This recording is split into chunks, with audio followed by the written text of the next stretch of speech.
Hello, and welcome to the Sidescape Gaming Podcast, episode 32. I'm your host, Jake Burke, and joined always by James St. Charles and the new mouthed wonder, Ted Libby. Post-surgery, How are you feeling? My mouth hurts. Yeah? Other than that, I'm doing good. I'm still allowed to drink coffee, so, you know. You sound a lot better today than, like, we played games 3 or 4 days ago, and you sounded like the Godfather. You sounded like you're tired like this. Yeah, the left half of my mouth was swollen just right over here. I had an ice pack on it trying to play. That was great. But it's a good time, yeah. And James, how are you today? Quickly recovering. Doing great. Yeah. Had a good week. Build finally is completed fully. Right. I was missing one thing, and everything's good. Yeah. Give me the specs. I want to hear a letter, 3 numbers, and then a gaming word. So I switched teams. I went from Intel to AMD. Okay, gaming word. Now I got 3700X and a 5700 XT. Those are the numbers. If you know what those numbers mean, that's what I got. And I know what those numbers mean, man. Boy, do I know. And those mean yes. Wow. That's what they mean. So is it your computer or are you building it for somebody else? No, it's mine. Oh, there you go. Yeah. Getting ready for Microsoft Flight Simulator? I mean, I was trying to run some stuff. And I'm so excited. I slurred the first word and I was like, I just got to go with it. I just got to slur all of them now. Go all the way. Because this is the 32nd episode of the Sidescape Gaming Podcast, where every Monday morning we go live on YouTube.com, SoundCloud, and Spotify, where once a week we sit down and Skype across 500 miles to talk about a gaming-related topic and what games we are playing. This week's topic is Epic's war against Apple and kind of Google. If you like the show, remember to subscribe, like, and maybe leave a comment if you're feeling dangerous. We had one great comment last week. So, Gave us a chuckle. Keep them up. Give him a chuckle, yep. Because we're a bunch of whiny bitches on this podcast. That's what we are. All right. So that's why I signed up. Exactly. Mm-hmm. Welcome to the Whiny Bitches Gaming Podcast. So we're talking about Epic's war against Apple, and we're going to go a little untraditional. I figured that this week I was going to read an article because there's a lot going on in this whole thing to kind of inform people that maybe don't know about it, and then we'll give our thoughts and kind of complain about it. We'll be whiny bitches about it. So, Epic's war against Apple and kind of Google. So, this is from CNN. Did Fortnite just kill Apple, the App Store as we know it? By Shannon Liao. Fortnite maker Epic Games sent shockwaves through the tech industry this week when it sued Apple and Google, claiming both companies' app stores are monopolies. If Epic were to win the lawsuits, Apple and Google could require an overhaul to their business by making their app stores more favorable to developers. The controversy arose Thursday when Apple and Google kicked Fortnite out of their app stores. The company claimed Epic violated the guidelines by announcing a way for players to buy in-game currency outside their proprietary payment systems. The gaming company was prepared for battle. Epic quickly filed its suits and released a video parodying Apple's iconic 1984 ad, which if you haven't watched this ad, it's absurd. It's absolutely amazing. And then the ad ends, and I'm going to read, I wrote this down at the bottom. The ad ends and it says, it's from Epic, and it goes, Epic Games has defied the App Store monopoly. In retaliation, Apple has is blocking Fortnite from 1 billion devices. Join the fight to stop 2020 from becoming 1984. Absurd. All right. Apple and Google did not comment on Epic Games' lawsuit, but both pointed out the guidelines that are aimed at developers to keep the store safe from security risks. Epic blew it up with their PR campaign yesterday with videos ready to go and everything. John Bergmayer, legal director of consumer rights for public knowledge, told Business CNN Friday they were battling Apple and Google to take their apps down from the store, or baiting Apple and Google to keep their apps from the store. The companies ran to 60 pages each, or the complaints, ran to 60 pages each, and Epic has a big name representation. One of its lawyers is the Justice Department's antitrust division during the Obama administration. Epic's retaining Christine Varney is significant, and said Sandeep Vashnin, I think that's how you say his last name, legal director of the Open Markets Institute. It shows that Epic is serious about the suit. The company is asking the court to end Apple and Google's alleged anti-competitive conduct. It is not asking for any damages. Here are the issues at play and what's for stake. So I'll read a little brief part of this next part and then we'll talk about it. The basic thing from this little part is how the app stores work. Android, which is an open source but owned by Google, controls 85.4% of the global operating system market, while Apple has about 14.6% according to IDC. Every mobile app must go through their app stores, which take a standard 30% cut of revenue in any in-app purchases. Developers claim the fee is too high and stymies the growth. Apple does not allow outside apps to be downloaded on its devices, and neither company allows developers in its app stores to circumvent their payment systems. While Google permits outside apps to be downloaded to Android devices, Epic has complained that the going outside to the Google-approved process is bogged down with security pop-ups and other software restrictions. Epic originally introduced Fortnite outside of the Google Play Store, but after 18 months, it launched the game there in April. In 2019, consumers bought about $61 billion of digital goods from the services of Apple's App Store, while Google Play users spent $30 billion on apps, according to analytics from Sensor Tower. So they've only got 14% of the market share, but people spend way more money on Apple. So that's why Epic's targeting Apple. So what are your overall thoughts about Epic going to war with Apple? It's kind of out of the blue to me. Like, you could tell it was planned for Apple. Because right away they did something and they knew they were gonna get like shut down. Oh yeah. And then they came out with the ad right away, and it was like, oh, okay, they were ready for to sue them right away. They have a really strong chance of winning. Mm-hmm. That's what I feel. Like they have this. They could literally change how the App Store operates just from this one court case. Yeah. So they knew how important it was. And the thing too is that Apple has removed downloading the Fortnite app, but if you have it installed already, you can play it until the game is updated in 2 weeks.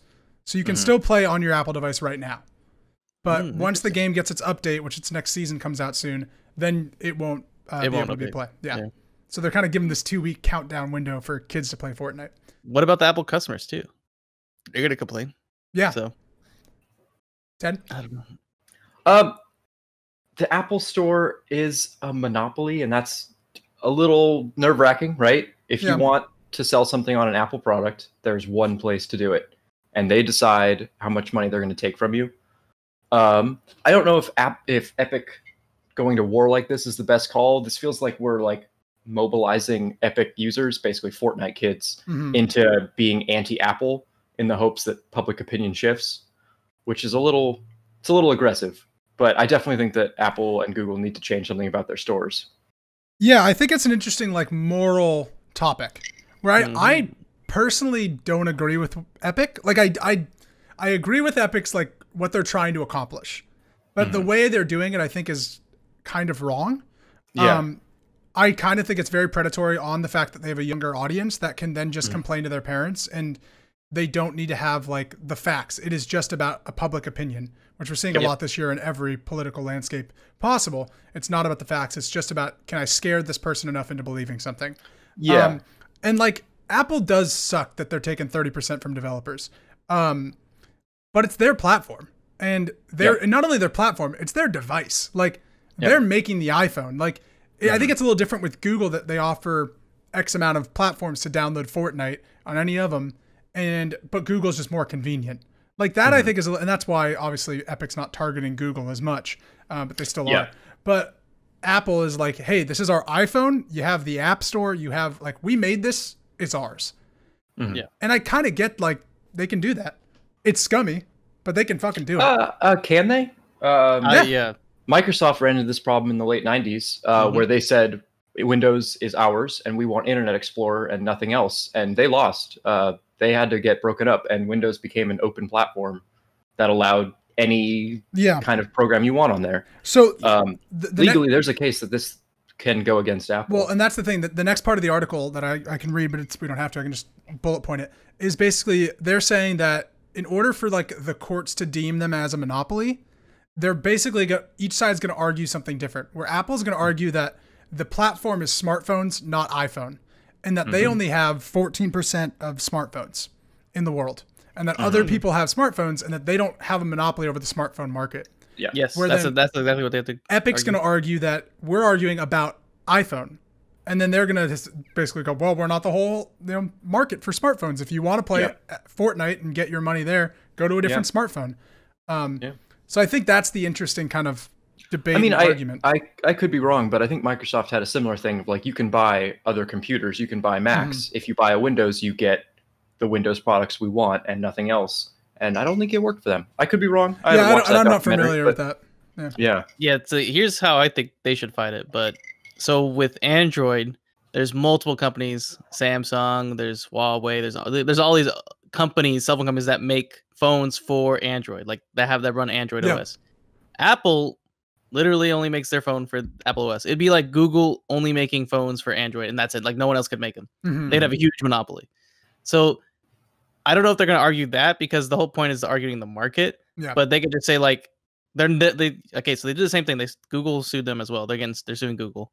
Yeah. But there's no way they're going to win that, because they have the Google store, like the Play Store, but they also have the Amazon store. They have a bunch of other stores, so they can't argue that they're monopolizing the stores, because there's more. Well, that's the thing I think is interesting with Apple in particular is Apple has this like weird payment structure with a lot of different apps, because in order for you to do an in-app purchase, obviously Fortnite literally released hey, pay Apple for $10 or pay us $7 and you get the same exact thing. And they showed that off on their store. We're like Amazon, if you have an Apple TV, you can't rent a movie on Amazon on your Apple TV. You have to go to a web browser, rent it, and then watch it on your profile. Yeah. Because Amazon's like, you can't just purchase through. We don't want you to lose that money. So I think that's kind of the interesting Apple argument, where Google, it doesn't have that problem. I can rent anything on my Google device and it just operates. And I don't know if they're getting a cut and it's just a fuck you to Apple, but I think that's kind of another interesting point. It's a convenience thing. If you take Fortnite off the Play Store, you have to go to Epic's website and download a potentially sketchy looking file and then turn that on your phone. Yeah, that's how it works. You can, exactly. You can get there, but it takes a little bit. Yeah. And Epic just wants the public opinion, right? They don't need to beat Google. They just need to get Fortnite on Google so that kids go, get me one of those Google phones next time. You know? Yeah. As soon as public opinion shifts just away from Apple and towards something else, they're going to be compelled to make a change. Yeah, and that's, I think, like, I don't know if Epic really is the good guy here. Like, they're obviously, I think they're doing the same thing they did with crossplay, where like crossplay wasn't a thing like 2 years ago. Fortnite wanted it, and Microsoft, being behind PlayStation by a lot, was like, we'll give it to you. We're a good guy, Xbox. And Sony's like, no, we're not going to do it. And then I remember Fortnite releasing that, not a trailer, but like a press, statement. And they were like, hey, we're crossplay on everywhere but PlayStation because Sony won't let us and Sony's not cool. And like Sony then was like, well, fuck, all right, yeah, we'll switch it for you guys. Like, and I feel like that's the exact same thing. They're just like this altruistic company now that's like, we're changing it for the little guy no matter what. And it's like, all right, like, it's just kind of physically weird. The little guy. Yeah. They have a track record of bullying people via the public opinion of millions of kids, which is just a weird place to be that we've never really thought about in an ethical standpoint of like, should you be influencing your masses to be anti-Apple or, anti-Google, something like that. It's just a little sketchy. And with the sorry, James. It's hardball. That's what I'm saying. Like they're just playing. They're playing like the market. They're playing there to increase their odds of coming out on top, which they may, but they're gonna seriously lose to Google. There's no way. Yeah, I don't think they can win against Google. I don't think they're trying to win against Google. It's more like, I mean, it's really against Apple. It's the target. And I think it's interesting too. Like, you couldn't escape this. Like, if you play Fortnite, which I don't think any of us really play Fortnite actively. I've dived into it a few times. But like the trailer that they showed, this 1984 thing, was playing in game in Fortnite. So like, if you're playing games, you have to see it. You're seeing it all the time. And I think that's like another interesting way. Like, they are literally like, hey, if you play this, we are going to weaponize you. Like, we're going to piss you off. So then you get mad at Apple. And that's such like a weird It's a crazy concept, propaganda. right? Yeah. They've done that a lot. They are putting cross-promotional material in-game, like real ads on billboards. In the game. In-game. Yeah. I think it is a stretch too to call it a parody, because it's not a parody. It's an attack. Clearly they're attacking Apple. Yeah. I mean, they're not doing it for humor. It's not it's not humor. It's followed by a lawsuit. Yeah, and then they weaponize that hashtag of free Fortnite, and it's like, okay, like I know it's not about your revenue, but like it's also kind of about your revenue. Like you are going to make a lot of money if Apple changes their store policy. Exactly. Like, it's not like crossplay where it just seemed like it's more like nice for everybody. This is there's a lot of money involved for all these companies. It's a huge case. I can't wait till we see like everything that comes out with it. But it's going to go on for so long. One of the biggest of the decade. Yeah, I don't think Apple's the case will last longer than Fortnite. I'll tell you that. We'll see. Fortnite's still going strong after like 3 years. Yeah, or Apple could back down. Who knows? Yeah. Right. Yeah. They could settle. They could settle out of court. Do you think that Apple will? Well, because I don't think it's going to be settling because they're not asking for any damages. I don't think Epic will want to settle. Yeah, I don't Epic wants a free and open market. I mean, settling doesn't have to be money. Settling could be like, okay, we'll do the change. Oh, changing policy. Yeah. Okay. Yeah. I think it's a fascinating thing that is very kind of unique in its own way. They're going about it. Yeah. Tech legal battles, they happen all the time, but this one's gonna be interesting. Yeah, This one's just it's so interesting public. because this is a great This window. is incredibly public. Yeah, this is a great window into this. We'll see how it goes. Yeah, I'm very curious. What do you guys have like personal thoughts about like what you want to happen, or are you just waiting to see how it happens? I agree, change needs to happen, but I just want to see what comes from it, like proper change. I hope they both lose. So I have a question about this, actually, just because you guys know more about Steam and everything than me. With the marketplace of Steam, because obviously Epic released the Epic Game Store to compete with Steam. Steam takes how much? Do we know that off the top of our head? I believe it is 30%. It 30%? might be less than that. It's a large percent. Yeah. 30 sounds right. It could have been 21, but I know Epic I think did 21. So the difference here Epic's is though, like 12. the difference here is like let's say Microsoft computers, you can only buy from the Microsoft Game Store. You couldn't buy from any other store. Yeah. That's literally what they're going to argue. Yeah, and I know that's what they're because arguing with Apple. yeah. I was just curious with Steam and like if Steam is also taking like in-app purchases like money or if Yes. yeah. Okay. They all are. they- Maybe not GOG. I don't know. Do you think GOG takes a cut? I'm sure they do. Probably everyone takes a cut because they need to stay alive. Well, that's what I was reading in this article too, where like I said, we could. It's read not the uncommon second to take a cut. That's part. Well, the cut is they can argue that this 30% cut is operating fees and security and all this stuff, and it's like I'm in sales and I represent like contract manufacturers that build stuff, and there's a lot of people that build their product in house and then we take it over for them. And sometimes they don't want that because it's more expensive. They're like, well, why are you marking it up X amount? And it's like, well, because we got to buy it all, house it all, store it all. If there's any broken stuff, it's on us, not you guys. Like, we're managing the inventory and figuring it out. You're just buying the final product. And like, there is a lot of back end that happens. Maybe not 30%, but it's just weird. Yes. I mean, with the back end with like app is like, it's literally like server maintenance and like, just keep everything up to date. And Apple pays people to physically curate their store. There's a lot in their ecosphere that they spend money into to make the Apple experience what it is. Yeah. I don't know. And this is coming off. Oh, sorry, James. Go ahead. This is coming off like last week's, or was it 2 weeks ago, the xCloud thing that Apple banned xCloud because they can't review every game. But really, it's about the money. Like, you don't buy the games on xCloud. You buy it on the store and then play them on xCloud. Yeah, your subscription service doesn't go through Apple necessarily. There's a difference between Joe Schmo putting up their app versus Microsoft putting up their app. So like, this is why I'm curious, like if they get a cut of Netflix and stuff, like because there's Netflix apps, but you don't pay through Netflix. You just pay the subscription. Netflix has to be paying Apple something to keep it on there. I wonder. I don't know. No, I think they are. Yeah. Because it's like a free app. You're paying to host your application on their store. Yeah. Like, there's a point like where like I think your app just gets when it gets a certain threshold, like they should be taking a cut. Yeah. It's just like, but it depends on how their contracts are written. Yeah, I'd be curious about how like Netflix and Hulu and all of them operate. Yeah. Yeah. Because I think you're gonna hear a lot of like stuff you probably don't know come out through this case. Oh yeah. So people will be like, oh, like there'll be probably do article the other day, like Apple takes this much, Apple does this. Yeah. Yeah. It's weird. It's a fascinating lawsuit concept that I'm excited to see the fallout. Yeah. I'm curious to see how much the government gets involved. Because like I said, the last time this happened was in the late 90s, and they did get involved, and Microsoft was deemed a monopoly and broken up. Yeah. Because they were the #1 computer supplier saying they literally can go on there. Bought Apple so the Apple wouldn't go bankrupt at a time. So that they could so they wouldn't remain a monopoly. Yeah. Oh. They literally paid Apple to stay alive. Yeah. God, they regret that one. I mean, I guess they fuck. It's cool. Yeah, there was a time when everyone owned a Windows PC and Internet Explorer was the only way to do things. Like this has happened before and it has been broken up. So I'm really curious to see how involved this all gets. Yeah, and I'm curious to see like what we think about it in a week or two when more stuff comes out. And is Epic the company to really take on Apple? I think is another interesting thing. Yeah, they're very big and they're good at weaponizing kids. Yep. And they got a lot of money. This lawsuit can go on forever. Yep. Like they're making billions of dollars a day, both companies, so they're fine. Yeah. Is Apple the biggest company in the world? No, but that's a complicated question. There's some big parent companies that own a lot of other companies that are like that you've never heard of. Like that's literally like there's like some super parent like company. Berkshire Hathaway is like one of those companies. Yes. And I was like, okay. I was wondering about like single company though. I was curious about like that.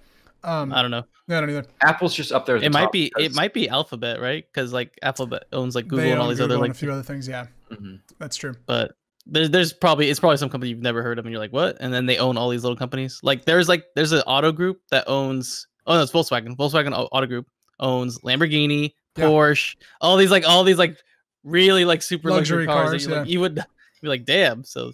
Well, and I know Tencent has a bunch of Apple investment. So like they're backed by fucking Tencent. Oh, that's even they another also have one. a bunch of Fortnite or Epic investment too. Yeah, that's interesting. Riot Games, they literally own Riot Games. They don't care. They make money either way. Either way, yeah, that's crazy. Tencent's a scary company. You gotta be watching out. Very, they that own one is everything. Now, enough about scary topics like suing and everything. I want to know what you boys have been playing. Can I go first? I got one game. Yeah, of course. Thanks. Risk of Rain 2. Oh. This game just came out of early access, finally. Like the games seem to like never come out early access, and it's always like, should I play it? 1.0 release this past week, and it's amazing. Oh, really? They added like a little story trailer, so it has actual story. And for those who don't know, Risk of Rain 2 is, give a premise. It's like a third person Binding of Isaac is what I would say. Okay. So, and then you can play as different characters that have different abilities. Some have guns, some are melee. So it's like, good like rogue type. And before the game didn't really have an ending. Now it does. So you play through like 6 stages, and the 6 stages like the final boss stage. And it's it's random mobs, random items, and you get a build, and it's fun. So so they added a story to it now. So there's when you start the game, there's a story trailer. Which there was never really any story cut to it. And then they added a new character called Captain. And the only way you can get Captain is if you beat the final boss. Just Captain? It's called Captain.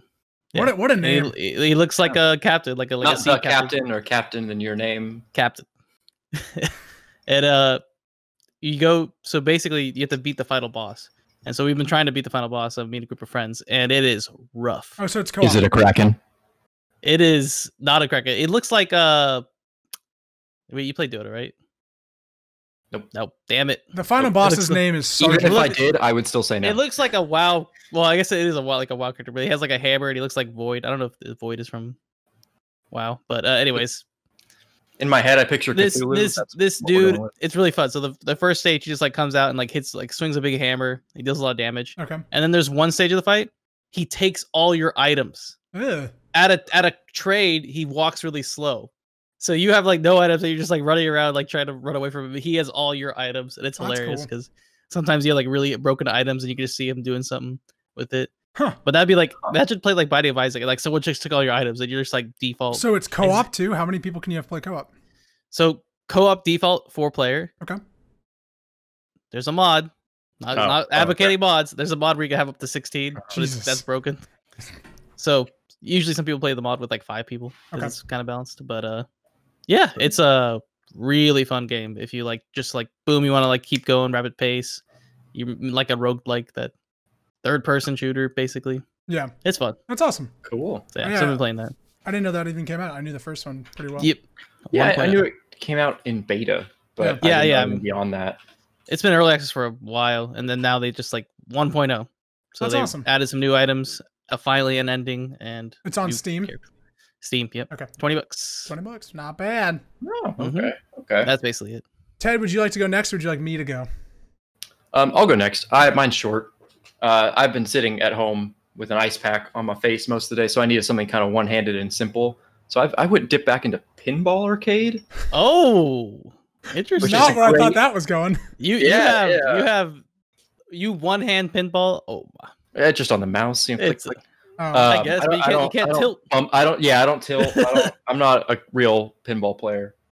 But yeah, I've just been dipping into that, playing the free tables. It's a lot of fun. Nice. Jake, just so you know, it is like a pinball simulator. Yeah, I've seen it before. And they have like trying to replicate real pinball machines in the real world, which I think is really neat. And they have like different themes. You can get like the Star Wars theme, and you get all the Star Wars tables and stuff. And yeah. But they're all based on real tables that I would find in a bar, so I feel like I'm contributing to my outside life when I play this. Are you drinking heavily while you do it?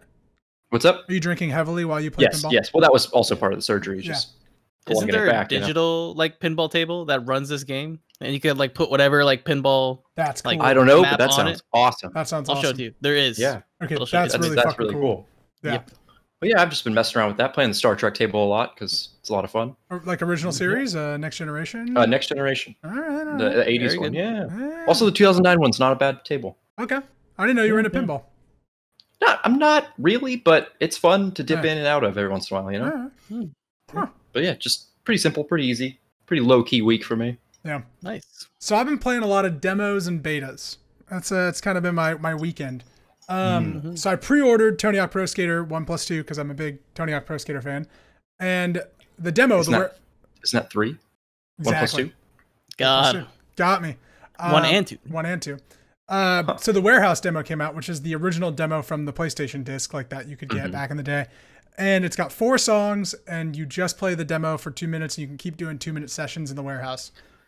It is so fucking good.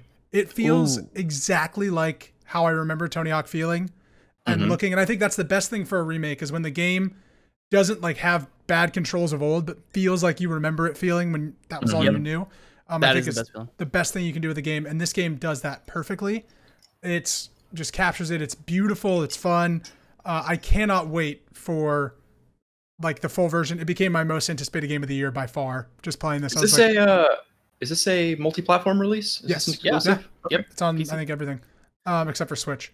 But looks great, feels great. The soundtrack's awesome. It had that Superman song in it that was, like the original Tony Hawk Pro Skater song. And it starts with like a 90s skate video introducing all of the skaters. But the demo is very bare bones. You can just play as Tony Hawk. You just play Warehouse, 2 minutes, as much points as you can get in 2 minutes. But it feels great. Really recommend it. You have to pre-order the game to play the demo. But the game comes out September 4th, I think. So, but I'm also playing a beta. The same day as Marvel Avengers. And that's the next beta I've been playing, folks. So I downloaded the beta, played about 3 hours of the beta. And Thoughts? Okay. It's weird. So I like it better than I expected. That being said, it's basically what I expected, but it's Marvel. It's more Marvel than I thought. And each character plays differently enough. That's kind of fun. That being said, every enemy is just the biggest button sponge I've ever fought against. Like you just are punching a dude over and over again. Iron Man feels really fun to control, which I didn't expect. Because he looked very static, but he's fun. But everything takes like 4,000 hits. And it's just kind of the same thing over and over again. And it's like Destiny. You find new gauntlets. But they don't increase. They don't show anything. It just increases stats, and then you have different cosmetics, which I think is. I heard there's no actual cosmetic changes on your character. It's all just in a menu. Oh, yeah, I hate that. Well, the gear doesn't change, but you can actually find suits. You can find new costumes. So there are cosmetics, and the cosmetic stuff is really cool. But it's not like armor. It's not armor, so it's not like you can have gauntlets here and then a new chest piece. It's all underneath your costume. The story seems fine. There was one story mission that you started off the demo in, and you play as all the characters, and that was actually really fun. And you keep bouncing back before the Avengers. I thought Captain America was my favorite character to play by as far, and you only play him in the intro, and he dies, but he's going to come back and you're going to be able to play as him. He was the most fun to play as. Thor was a little weird. It's not as good as MCU stuff, so Thor is just really stupidly corny and not funny. And it's got a weird thing to it. I don't think I'll get it day one, but if people really like it. It's a 7 out of 10. That's what it is. 7 out of 10. 7 out of 10. Right. Marvel's Avengers. So put it on the box. Put it on the shelf. Yeah, so it'll be interesting to see I'm curious to see the legs this game has and how many people actually dive into it. Yeah, so Tony Hawk day one then for you. I heard a lot of impressions about this demo.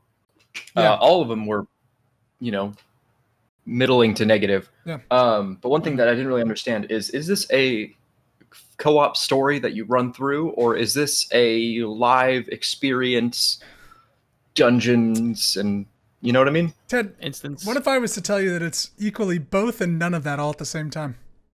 Okay. Yeah, that doesn't help. Yeah, you basically can invite people to join your squad, and you can go do missions together. But then there are just story missions that just you play.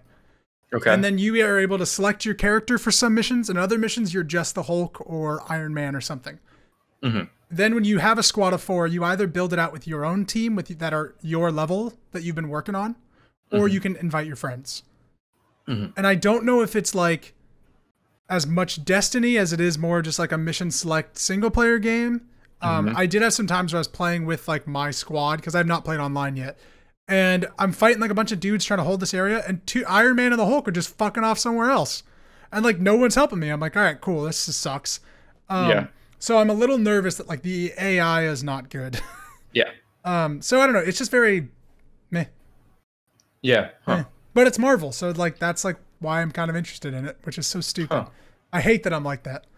I fucking hate it. It's Marvel, so I have to play it. I know. That's kind of how I feel. I'm like, yeah. But I can tell you that on Spider-Man on PlayStation is going to play pretty well because I can feel that he would play well on this one. Cool. So, yeah. Making people mad. That's going to make me mad, though. I know. Yeah. Right? So that was my thoughts on it. But Tony Hawk, equally day one. I recommend it to anybody that liked Tony Hawk back in the day. It is freaking fantastic. Are they doing DLC? They haven't Star Wars DLC? Oh, for Tony Hawk? Like back in the day? So that's what I'm hoping for is they haven't really talked about that kind of stuff. I want them to have like Darth Maul and Spider-Man in it. Darth Maul, please. Darth Maul was in 2 and Spider-Man was in 1. So I think it'd be really cool to have their secret characters still. Please. God, nothing was cooler than jumping in the air with Darth Maul and he like forces the board out and then he catches it back. That's what the force tricks that you could do. Yep. Yeah. That was so cool. Really recommend it. It sucks that you can only play the demo if you download the beta or you buy the game in advance, but it's great. Yeah. It's fantastic. So, ladies and gentlemen, that was the Sidescape Gaming Podcast, episode 32. I'm your host, Jake Burke. This is Ted. That's James. And we will see you next week. See ya.